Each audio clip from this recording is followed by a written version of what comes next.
Welcome to the Higher Ed Demand Gen podcast, helping higher education marketing leaders share knowledge about learning, strategies, and tactics that are relevant today. See what you can learn today by listening to one of our episodes.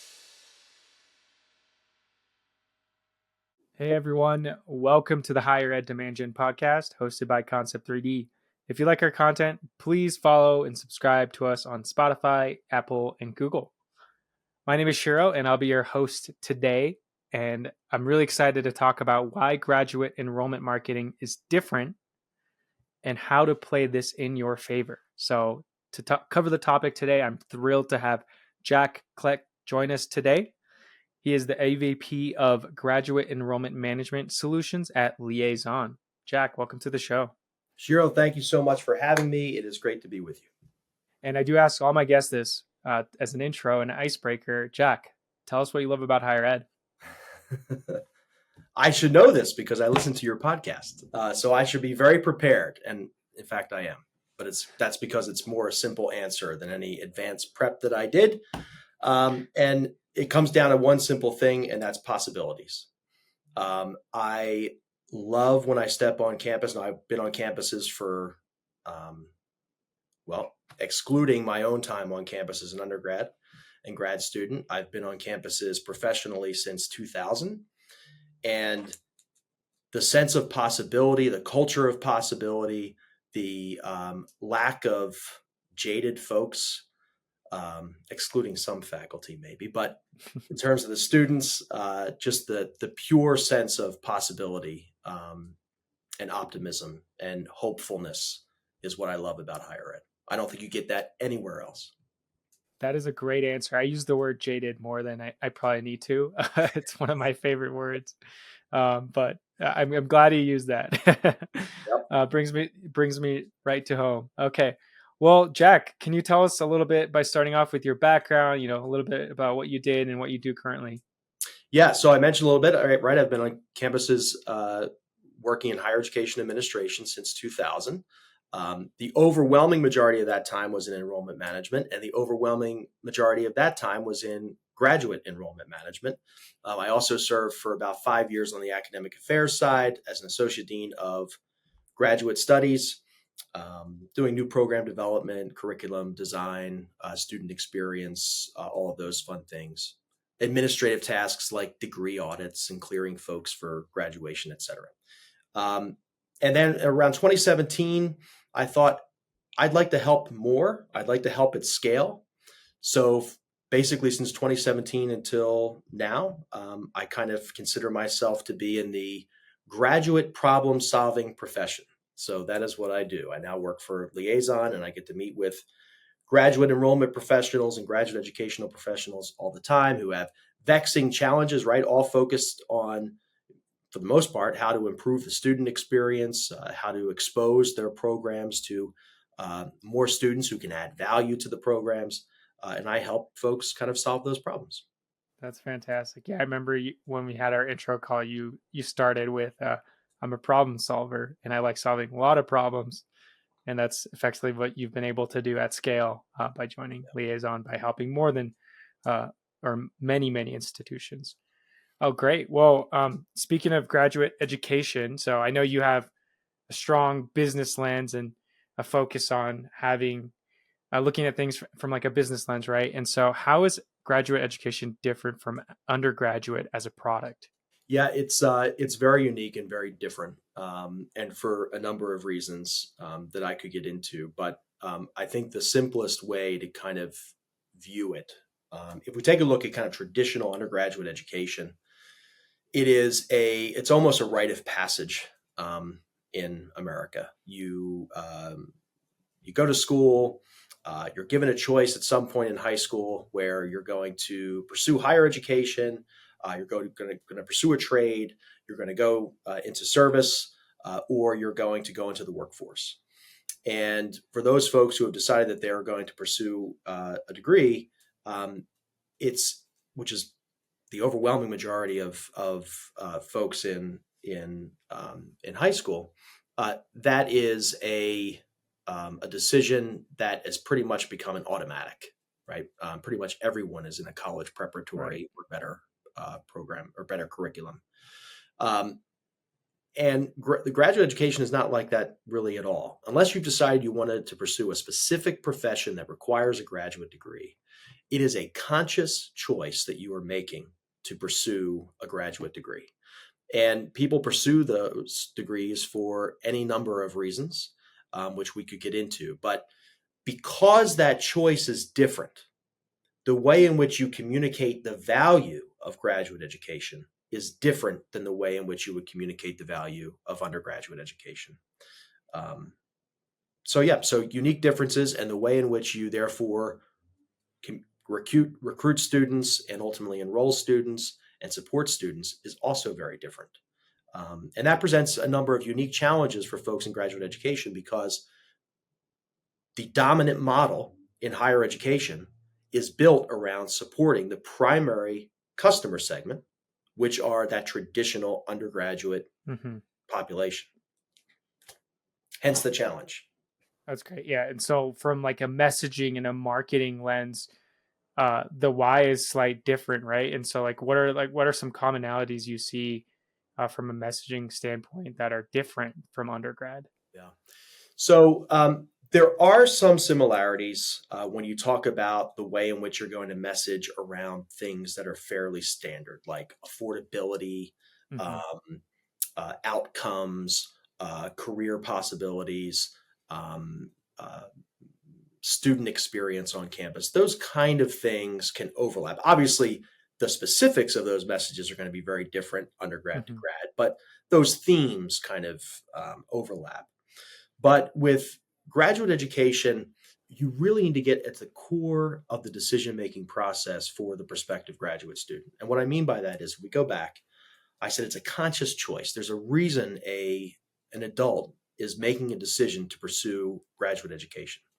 So you need to really get at the heart and begin to discover for each individual student, which can in and of itself be a challenge, but you need to discover, what is that reason?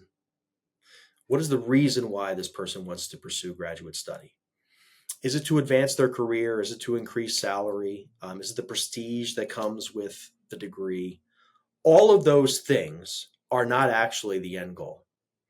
The end goal is something that is felt in here. It's something that is felt intrinsically and emotionally.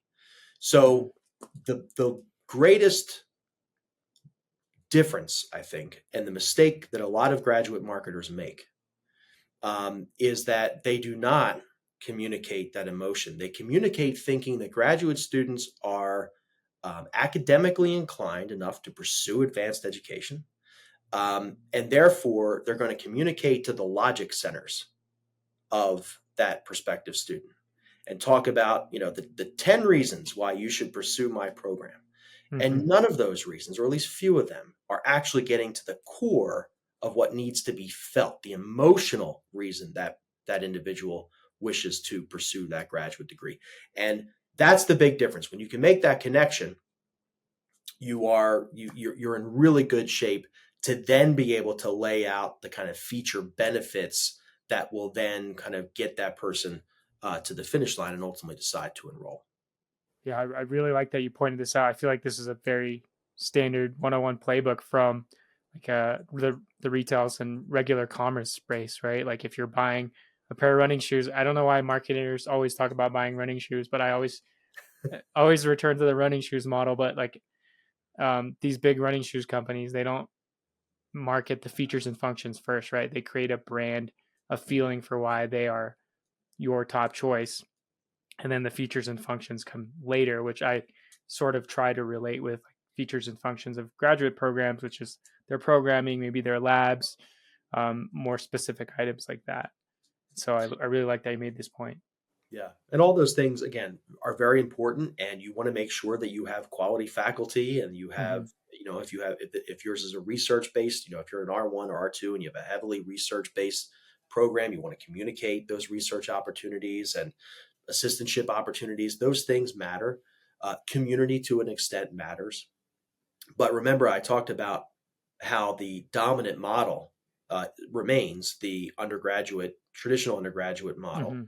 So a lot of the marketing, even brand positioning of institutions, is centered around that population, that primary customer segment, and not Mhm. the graduate population. So messages around community. I mean, if you take a look at any undergraduate website or any .edu you go to, there are wonderful images of campus and students doing things together and working with faculty. It's wonderful, and it's all really kind of presenting a message of community and belonging and inclusion. All of those things are very important, but that is actually less important emotionally. I'm not saying it isn't important, but it's less important emotionally to a graduate student. If Yep. you think about why adults make decisions, most adults make decisions because they want to fundamentally improve their life, either their standard of living, the way in which they're experiencing the world. If they have children and families, they want to improve the lives for their families. Mhm. So visuals of a wonderful, happy group playing frisbee on the campus quad really doesn't resonate with them. So you Yep. need to look for other avenues and communicate other emotional signals to graduate students. Yeah. And I know you mentioned something like this in our intro call, which is like messaging around like you want to increase your bottom line or your salary or your income. You mentioned earlier, that's not the bottom line, right? Like that's just the asset it takes to get to being able to support a larger family or being able to better support your family. That's the end goal, not Yeah, the actual salary itself. And so yeah, I like that point you made as well. yeah. And this is why, by the way, for anyone who does any surveying, because I'm a big proponent right now, like right now on campus, right, you're Hmm. approaching census, right, or you're Right. approaching that moment where you've pretty much brought in your class, and you're hopefully you've already launched your next recruitment cycle and you're actively off to the races for the following year. But hopefully you're also surveying multiple surveys, you're doing focus groups, and you're focusing on the emotions, because this is where we make our biggest mistakes. People will say things like, well, I wanted to pursue my graduate degree because of, um, I just like the idea of having a degree, the prestige that comes with having a degree. It's a smaller segment of the graduate student population, but Hmm. that's one of the answers that you'll hear. Um, the real reason, which they won't communicate to you, is I want my family and friends to be proud of me. I want my family and friends to think better of me. Um, but they don't communicate that. It's not an Right. option on a multiple. None of us are putting out surveys that say, do you want your family to be prouder of you? Like that. That's not what we ask. But if you need to drill into what is underneath, so hopefully I feel like I've really beaten that to death. But I hope if people walk away with nothing else from this, it is, really get to the core of, don't just take what they're saying at face value. Dig deeper. Why? Why is that important to you? Why is the prestige of the degree important to you? And wait and see what they say. And it'll be very illuminating. Got it. So yeah, I'm hearing like in these surveys, like if you have the ability to actually follow up with folks, that's part also really important as a part of the research. Yeah, absolutely. I mean, one of the we'll probably get to no-nos in a bit, but one of my great don'ts is don't send a single survey and that's it. I mean, many people are very proud of themselves. They're doing the right thing. They're sending an enroll decline survey, right? Why did you enroll? If you were admitted and you didn't enroll, why did you decline our offer of admission? Hmm. And you get some wonderful information there. But letting that be the only bit of information you receive and the only feedback you're getting is leaving so much on the table. And you don't want to do that. You want to dig and dig and dig. Eventually, people will stop responding to you, but let them tell you that they're going to stop responding to you. Don't make that decision for them. They probably want to share more. Oh yeah, we'll definitely get into don'ts. I like this a lot. It- on the lines of digging deeper and asking, questions to figure out more. What are some of the questions that schools should be asking themselves in terms of like how they're changing someone's lives and how should they respond to them? Well, the first, I think, big question they should be asking themselves really is about their offerings. So if you're in graduate education and you're a graduate marketer or you're a program director, Hmm. you really need to start asking some key questions about what it is that you're offering of value. You know, you have a graduate program, it's a master's program, an MBA, whatever it might be. What is it that you're offering of value? How is what you're offering meeting the needs, the motivations, the desires of your key customer segment? And I know I keep talking about students through the lens of customers, but that's really what they are. They are purchasers of an educational product that we are offering that is going to improve their lives, right? That's what we believe in higher education, and that's what students ultimately believe when they enroll. So really kicking the tires on your offering and making sure that what you're offering is connecting with all of those needs, wishes, motivations, and desires of your key customer segments, which, by the way, if you're offering a graduate program, you do not have one customer. You do not have one type of customer. Right. You have multiple customer segments. Every single program has different types of graduate students that are going to pursue that degree. So, and those different types have different needs and different motivations. And there might be some overlap, and that's great. But understanding the different segments means that you can communicate your value with them differently in ways that resonate. So really the questions that one should be asking are very much intrinsic, internal, very much focused on what is it that we're offering of value, and how then does that align with our customers, our desired students. And then from there, once you can see that you have synergy, then from there you can start moving on to other building blocks. I could get into a deeper thing here, Shiro, about one of the tools that I love, which is called the Business Model Canvas. It's part of Business Model Generation by Alexander Osterwalder. If you have not read it, you should get it because it is completely applicable to higher education and specific program modeling. So I do some of these workshops with graduate faculty and program directors. And basically what it is you're doing is you're creating a visual one-sheet ecosystem of all of these various aspects of your graduate program and how it creates, delivers, and captures value. And you can see it's like an ecosystem. And you can see how changing one thing here with customers has ripple effects throughout the entire ecosystem of your offering, including the value, the value you're offering, the way in which you're going to communicate that value, the way in which you're going to establish relationships with your customers, the key activities you need to perform, the key resources you have, all of this, the key partnerships you need to be successful. All of this is part of this ecosystem that you're able to visually see graphically on one sheet through this business model canvas. Again, I can't recommend it enough. And you can see how things change. And I'll give you one. Can I give you one clear example? Yes, absolutely. Overwhelmingly, graduate education has rebounded from the pandemic impacts. And we're seeing that at both master's and doctoral levels. About 3.3 million graduate students enrolled. We conferred, I think, last year a little over 1.1 million degrees. That's wonderful. What is fascinating when you look at the data in terms of enrollments is the tremendous increase year over year over year of enrollment in graduate certificates. So these are those micro credentials, right? Not degrees, graduate certificates. So here you have adults that are looking at graduate education as a vehicle to receive quick upskilling, reskilling, different ways in which they can make themselves more marketable or more productive at work, ways in which they can stand out from their peers. They don't have to commit all of this time and money for a full degree. They can begin applying their knowledge more immediately. And we've seen huge increases in enrollment here, right?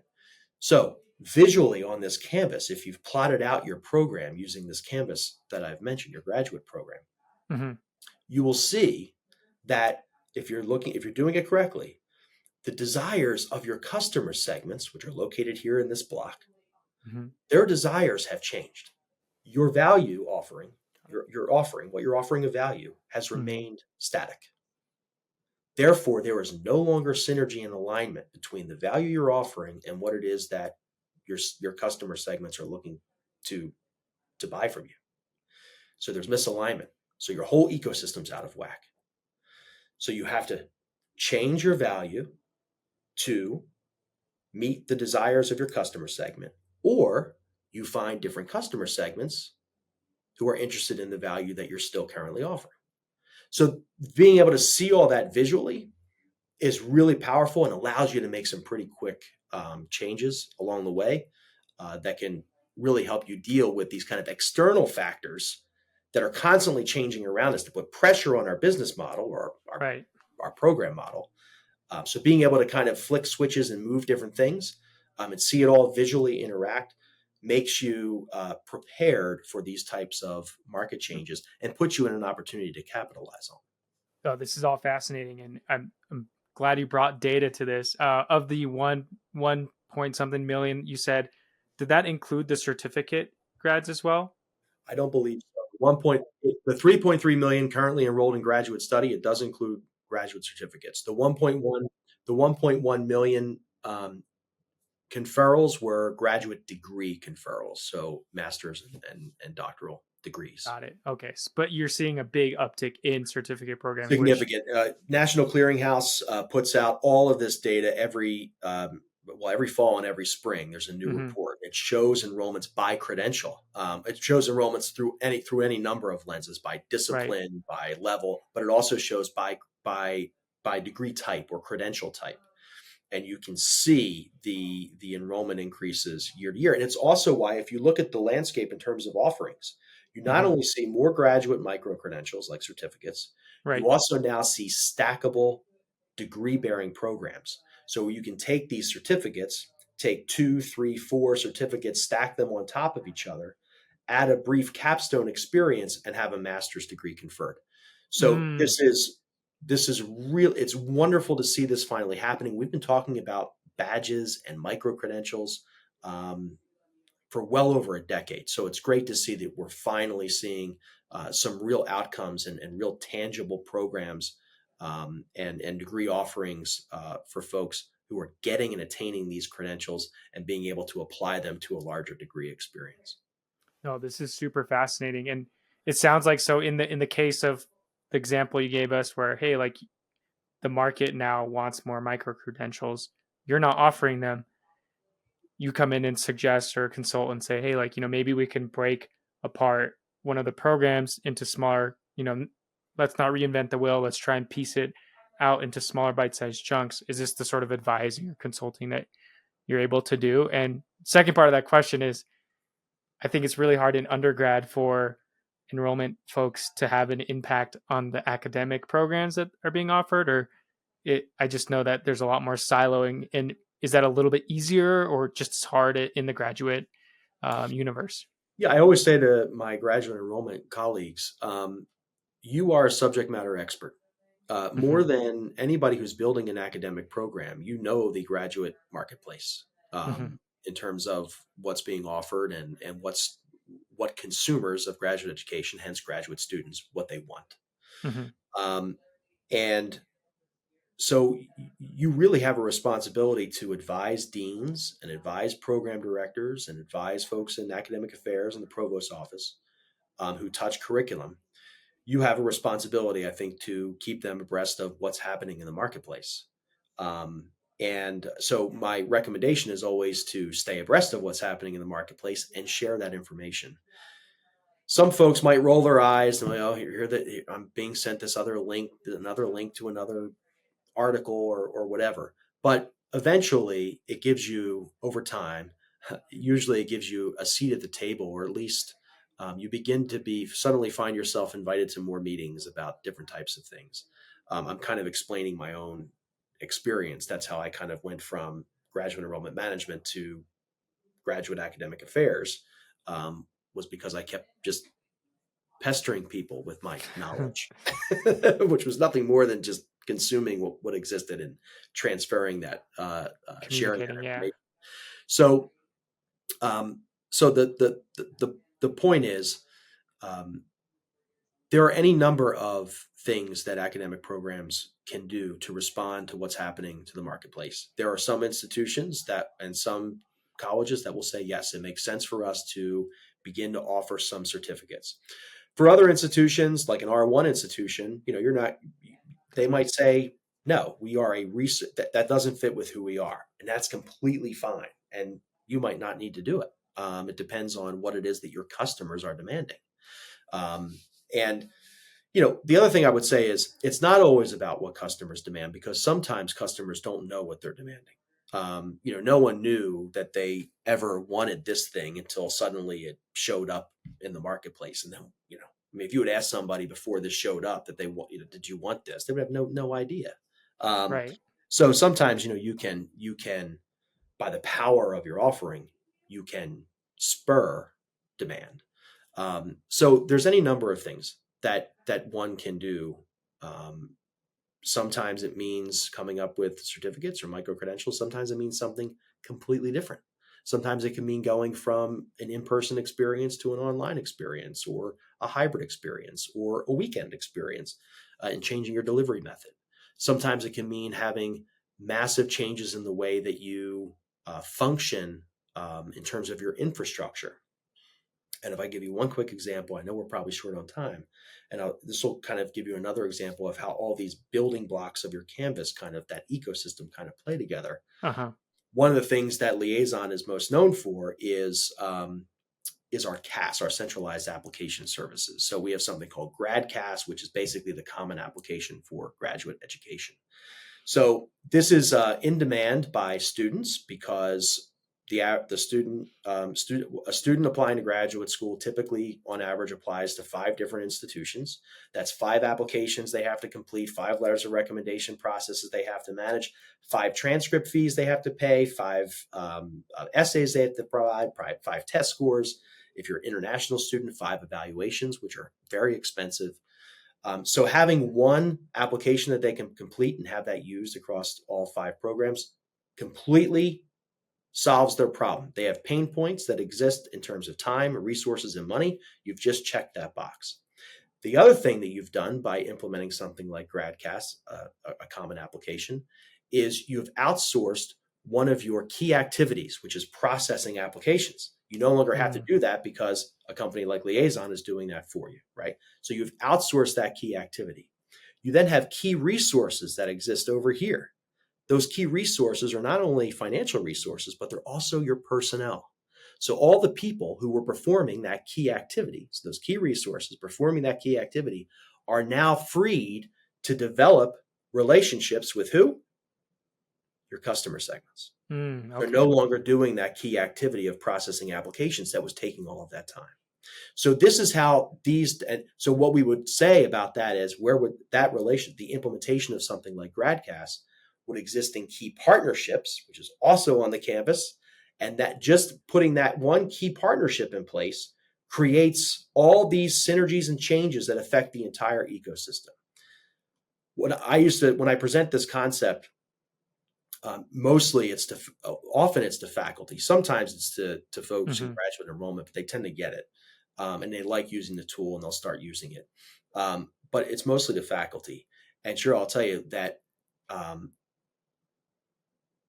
most of the time when I present this, folks look at me with like abject horror. Why is that? That education could be viewed through the lens of a business model, to them is like, you've got to be kidding me. The business faculty love me. The engineering faculty, because we're talking about ecosystems and systems thinking, they think it's great too. But everyone else is like, wow, you've got to. But then you start working through the process and asking these questions, and you realize, yeah, I do have something of value. My graduate program is valuable. How do I best communicate and offer that value and convey that value to folks who wish to consume it and experience it? So sorry, I told you you're gonna have to reel me in, because I get very. No, you're good. You're good. This is great. I'm just trying to listen and digest everything. Yeah. And I remember that this is actually one of the tips you provided. I asked, what are you observing in graduate programming? And I believe you said, a lot of people actually move up from academia into an enrollment role because they're moving up in their career, but they maybe have a small graduate program. So they're having to wear multiple hats, and they end up being responsible for enrollment, maybe enrollment marketing. And I think one of your tips was to really have more of a business lens and a business mindset towards things, and thinking really about value, like you just mentioned. Yeah, no, that's exactly right. I will say, so you're right. They have to wear multiple, faculty members have to wear multiple hats. I don't know if when they have to put on their enrollment hat, they view it as if they're advancing in their career. They probably view it as, oh, now I have to do this additional thing along with teaching and research and publishing and service. Right. But yes, they ultimately, in many cases do have to wear that hat. They don't have, this is why I always say to the graduate enrollment folks, you're subject matter experts in this. Someone who's program director for an MS in psychology is a subject matter expert in psychology, right? Yep. So they really need your help, and this is a great tool, I think, to help them. Thank you. And what was the model, the business model you So shared again? the one sheet canvas is called the business model canvas. You can Google it and you'll find examples. It's from the book Business Model Generation by Alexander Osterwalder, and is a quick read. It's graphically wonderful. It's completely focused on the world of business. So just know that when you're going through it, but you can apply it to so many things, including graduate enrollment and graduate recruitment planning. Yeah, that might be a great start for the folks with very little to no marketing or business experience. So Correct. I just wanted to point that out at the end. We are just about at time now, and I'm wondering, Jack, where can people reach you to learn more about you or Liaison? Yeah, so people can always find me on LinkedIn. Just do a search for Jack Klett. There aren't that many of us around. And also, you can always find me at Liaison. So you can find me at liaisonedu.com. And remember that Liaison is a full enrollment support company and also student success. So many, many services. But I just love talking with folks. So feel free to reach out if you're in the graduate world and say you want to connect, and we'll chat. Yeah, I will shout out. I think my last call with a member from Liaison was around PPC, demand gen advertising. So you guys really do cover all of it. So Yes, indeed. appreciate you for joining. Thank you so much. Thanks so much for having me. It was a pleasure. Likewise.